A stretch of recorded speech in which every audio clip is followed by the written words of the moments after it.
Brother Fuad, Assalamu alaikum. Salam. Thank you very much for coming to see us today. That's good. How long have you been in Bristol for? 5.5 years. We've come today to hear your story. I mean, how did your journey to Islam begin?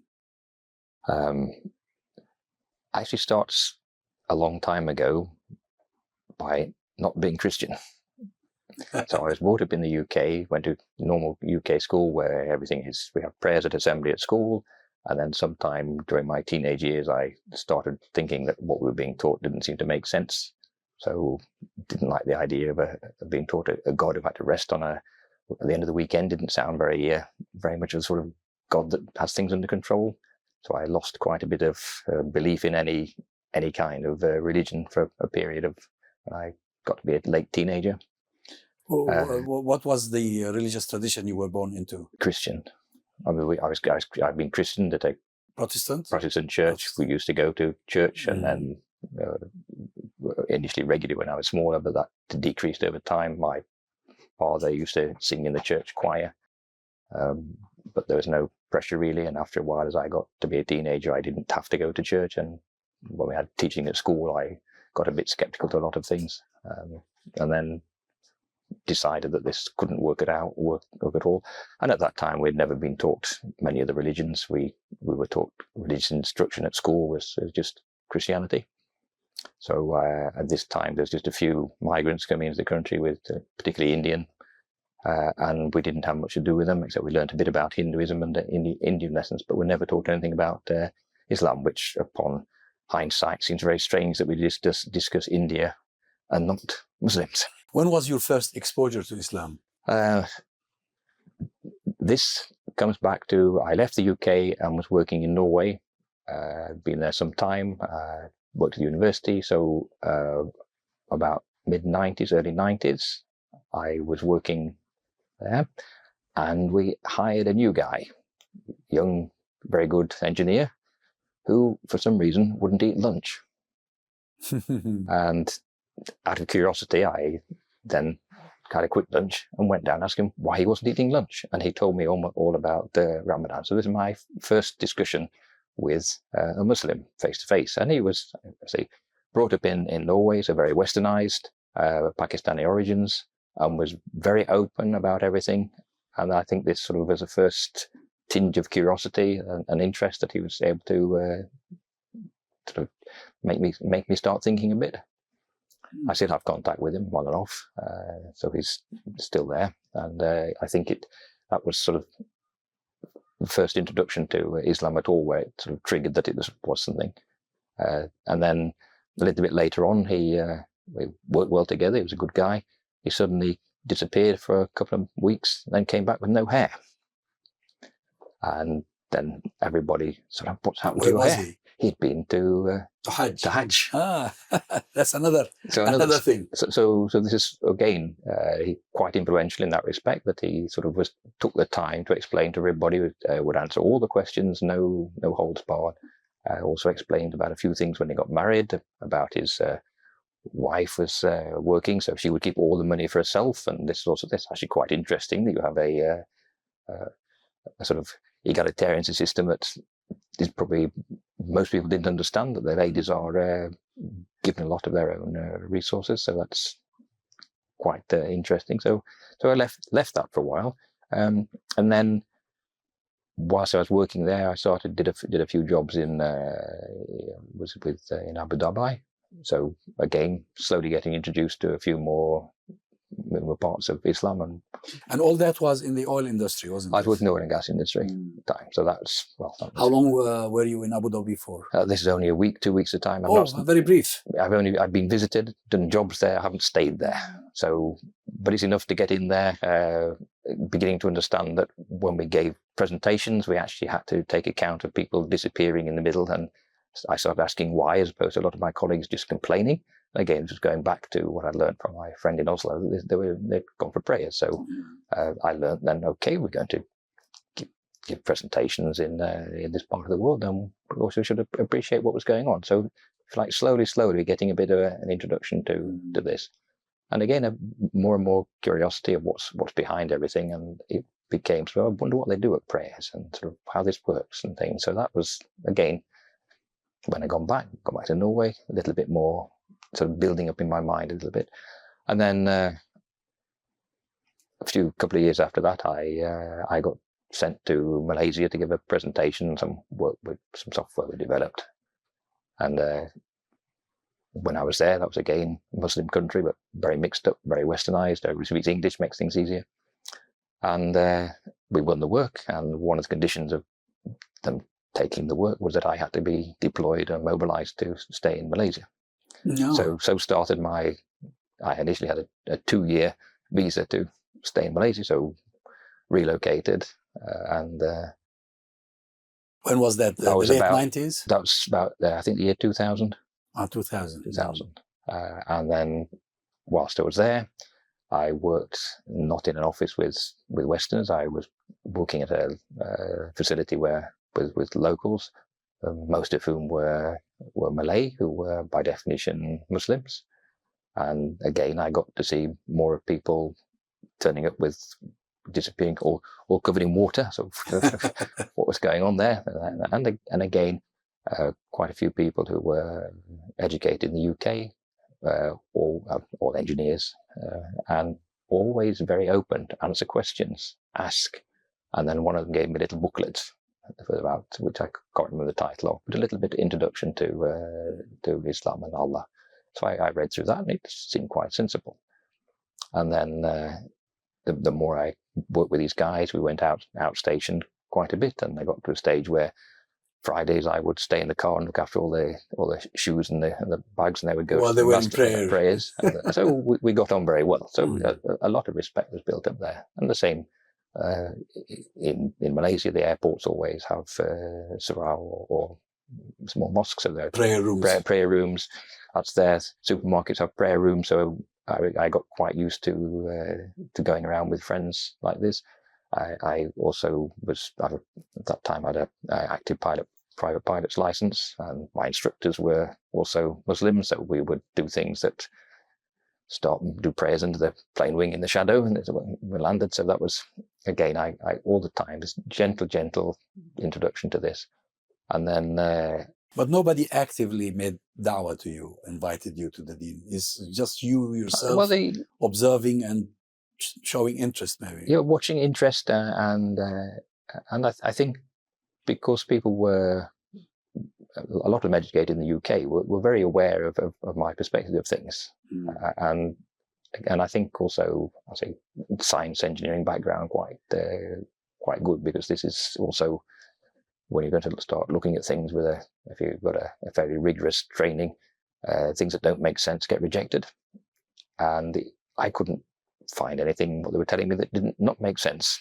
And certainly was more and more bubbling up. This is quite sensible, and I think the idea of having something to key your values onto rather than nothing was also important. I think perhaps going back to my basis of having some kind of faith when I was small, that it isn't a good idea that people don't believe in anything, and the concept of an afterlife has sort of always been there.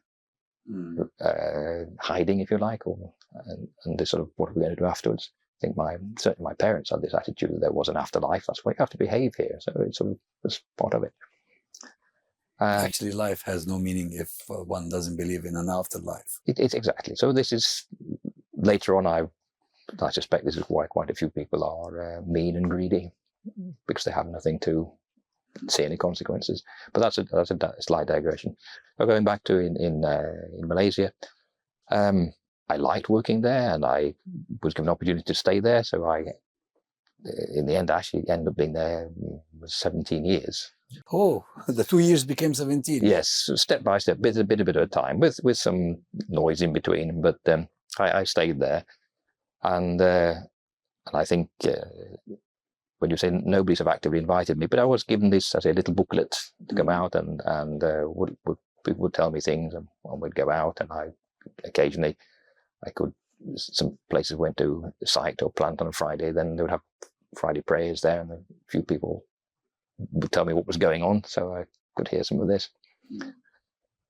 And at some point, one of my colleagues when I sort of started getting interested, bought me a little Quran in English. So, hey, and gave this to me. So that I started reading through this. I essentially read the whole thing. You read the whole thing? Yeah, in English sort of translation from cover to cover over a period of time, just to see what was in there. And again, I said, you do realize if you find something here that doesn't make sense, then I'm not going to be very happy about things. And it's okay, you read that. So that was sort of, again, a very gentle introduction to this. I had some family issues going on there, but and I ended up divorcing my first wife I went with, and in that separation period, I came across a friend of mine who I'd known for 20 years in advance. He'd also married somebody in Malaysia, and he'd also gone through embraced Islam. So he was an Englishman, South African actually. But again, it's oil and gas business. We met each other in Malaysia, in Houston, and sort of it sort of works a bit like that, and actually in Norway. And I can't quite remember the details of this, but I ended up attending classes every weekend. The Malaysian government have a couple of outreach centres, so I attended one of these for teaching about Islam. Teaching about Islam, about Muhammad, about practical parts, doing prayers, what goes on there. And I attended those lessons for those periods, probably about a year. Encouraged by your friend? Encouraged by my friend and a couple of other colleagues at work as well. They were quite, wouldn't say no, so I was getting interested in this. They're quite good to push along. One of whom later became my wife, so that's also part of the story. But the good thing with these outreach classes was that there were, well, for first thing, there were quite a few Europeans there, so English people, and the person doing the teaching was educated at Cambridge University, also well versed in how Westerns behave, and also very good at teaching. So I still remember some of the stories about Luckman and the like from. But he is Malay? He's Malay, yeah. Malay. So, and a university teacher. So again, I think for me, with my background, it's very important that these were people also with science backgrounds. So it sort of reinforces the validity of doing this. So I went through this. I basically seemed to make sense to me, and realized this was something that there's, if you like, a big gap in my life, not having anything to think about it. You say no, this thought of afterlife was still there. And after all these periods we did there, they actually got me to appear on TV and give a presentation for concierge for Quran reading from, at one point, they needed people who spoke English. So I volunteered for that as well. Well, I didn't really volunteer, I just got asked to do it. So that was a weekend out. It was a bit strange for me. You were not a Muslim yet? Not a Muslim yet, but I'd been attending these classes, so they were quite happy to. I mean, again, a lot of this, if you like, gentle encouragement. Quite a process. Quite a process. Over a period of time. It is a period of time, which is why I think that it's not been something a rash decision. This was something that I was working up to and took its time to get there. So by the end of, I think, 2007, 2006, end of 2006, beginning of 2000, I sort of made a decision that proceeded with this and was quite prepared to make a declaration. So I think that was January 2007 where I sort of sat down and agreed that I wanted to proceed with this. And we had a very brief ceremony where I signed up on a piece of paper, and then two people signed off that they would take it upon themselves to ensure that I pursued Islam in a proper manner. One of whom was my friend, a South African. And that's a formal procedure in Malaysia, right? Yes, it's basically somebody has to do this, because in Malaysia, if you are Malay ethnic, you are automatically Muslim by birth. But there's also quite a community of Chinese ethnic and Indian ethnic as well. So it's a very interesting system altogether, with sort of mosque, church, quill for the Hindus and Buddhists as well. So it sort of works. Although it has its problems as well, because when Islam is associated with being Malay, it tends to somehow keep out those who are not Malay. I think it means that people who are not Malay have to be very proactive. And I remember one person who gave the khutbah on Friday, who was Chinese ethnic, and he closed off his sermon by saying, "You were born and told you were Muslims. I was chose to be Muslims. You still have to choose to be Muslim, even if you're born and told you're Muslim." And I thought that was quite a good observation, because it meant that those who have come in from, if you like, being converted or non-Muslim to start with, have actually thought through things a lot more than a lot of people have just been told, "You're Muslim, you're born, you go to the masjid, you do this." So in some ways it means there's a bit more thought, it really is into what you're doing on a day-to-day basis. I remember Brother Ibrahim Hewitt, when I interviewed him for the first series of these episodes. He said to me, occasionally when he goes to speak to Muslims, one of them would ask him, "Oh, Brother Ibrahim, when did you become Muslim? When did you convert to Islam?" And he said it occurred to him on one occasion to ask them, "And when did you become Muslim?" Of course, they were born Muslim, but it made them think about it, because you have really to make a decision, because it's a question of choice, isn't it? It's. I mean, there's an argument that everybody is born Muslim, irrespective of whether.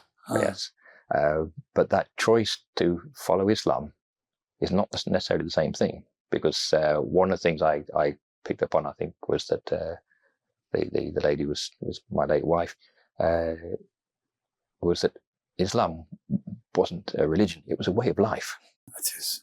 And I think that's quite a significant difference to certainly the way I was taught about Christianity. It was you went to the church of the weekend and that was about it, and then to behave yourself if you're a good Christian. But going through this day-to-day, bearing in mind, thinking about Allah, what's going on, is quite different. So that's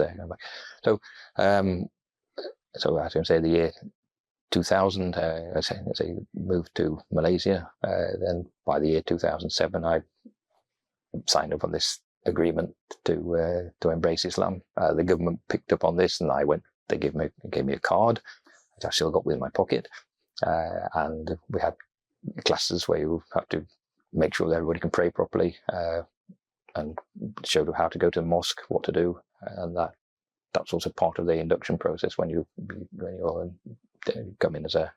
This is quite rare, actually. You don't find this in other Muslim countries. No. Okay, yeah, but I think it may be because of that mixture of culture that they are open for anybody else coming in. So you've got a routine where you will get quite a few people from different backgrounds joining in the end, and it seemed to be that was basically a day out where we made sure everybody could do prayers and knew how to behave, and then once I was Muslim, I remember going to the masjid the first time. So one of my friends, a friend of a friend, picked me up and took me there, and also started explaining. So we're late. Never mind. Nothing's difficult in Islam. There's not much you're not allowed to do. It's just take it easy. Don't make things worse than it is. So it was a very relaxed approach to this. So that was part of it there. And then, now, since the conversion happened in a Muslim country like Malaysia, and since it happened over quite a long period of time, I guess there were not big challenges along the way, or were there? There were not. I mean, obviously, most of the challenges were for me in my mind, how to deal with this. I discussed with my parents, who I didn't seem particularly concerned about it one way or another. They didn't mind. They didn't mind. I actually think my father would have made a good Muslim. His behaviour as always good, solid integrity, would always help people. As I say, he was quite convinced of a afterlife through his Christian beliefs as well. But he sort of taught me to, people in trouble, you go and help them, these sort of things, and don't sort of stop holding grudges against people. So there's quite a bit of this. Try and make amends with things. So my parents were quite okay. I have a younger sister and elder sister. My younger sister is also okay with it. No problems there. But for some reason, my elder sister doesn't seem to talk to me much these days, and I don't really know why, but I suspect this might be part of it. So that's where this came from. So that's part of it. And apart from that, social ties, relations, friendships, it didn't, because you already had your own community you were in, so it didn't matter much, did it? No, it's so based in Malaysia. With most people were quite, well, actually amazingly supportive. They were sort of really sort of what's the expression, fall off the chair when they realised I sort of signed this piece of paper at the weekend, and were very keen to take me out and show me things and make sure I get to the masjid on time, and the same then when we started travelling out station. Now I also go into the prayer room with them as well. So this is also quite a change. So that wasn't really much of a challenge in that respect. And about living style, did you have to change much of it? Not a lot. Essentially, food is one thing I've never really drunk much for many, maybe the teenager, but because I lived in Norway and used to drive a car where the limit for alcohol is 0, it meant that you could be stopped on a Saturday morning and take breathalyzer. So also it's self-disciplining. Self-disciplining. So that helps. And also, as I mentioned, because I had an interest in flying, and again, as a pilot, you were not allowed to drink really. So basically, and prior to that, I was quite active as a cyclist, and it doesn't do you very well to go and train and then start drinking. So a very little interest in drinking alcohol, the one thing. And then food in Malaysia is all halal, apart from pork, and that's not a great deal of a problem. So you can go out and just keep away from some of the Chinese restaurants. And one of my good friends I made in Malaysia, he was Indian, not a Muslim, but he was also, he worked there a long time, very respectful, and he would always take me to vegetarian places. So that was fine. But and food in Malaysia is brilliant. It is. So that's fine. So that came. And then I think the same year, 2007, I got engaged to my late wife. So a lot happened then. So we moved together. So I also joined into her family. They were also quite accepting. She's Malay? She's Malay, yeah. And we set up a household, and that was already, with she'd signed off the paper that she would. Her part of her job was to lead me properly through Islam, and her particular interest was she spent a lot of time going to original hadith, trying to find out what was the cleanest original Jewish precedents for everything. One thing I observed as a foreigner was that a lot of culture is mixed up with Islam. So what I'd been taught as Islam sometimes gets affected by whether you are Malay or Pakistani or Arabic. That's a challenge. So I was really, my wife's intent on just sort of trying to keep this into if you like. She helped you make the distinction. Yes. So I mean, even what she wanted was, this is not. She would say, "This is Stas, it's not correct, and that's not the way to do it." Also, was persuaded me to try and learn to read Arabic. There's a system in Malaysia with some little books where you start with Al-Baqarah and try to work through to reading the Quran. So I was following up every weekend. There was Stas who would come and spend an hour with me to try and read things. So that probably being able to learn to read Arabic is probably one of the biggest challenges. I still find that difficult. It's also having been busy with a lot of other things. It's How do you manage now? Are you okay? not okay. No, I spoke to Mohammed here that perhaps we should still have some lessons for the adults, but his comeback was quite good. But if you're going to do that, you have to mean it, because he knows how you're at work, or I've got to go to a meeting, or I'm away this weekend. So he's actually quite realistic about it. But maybe I need to brush up on this. At first, when I went to the masjid, I made little cheat sheets, so I had a little piece of paper I could read stuff on, so that's to get this written down. So, and until I learned things properly, that went there. Well, it's been really a great pleasure talking to you, Brother Fuad. Thank you very much. Okay, thank you. Thanks a lot. Thank you.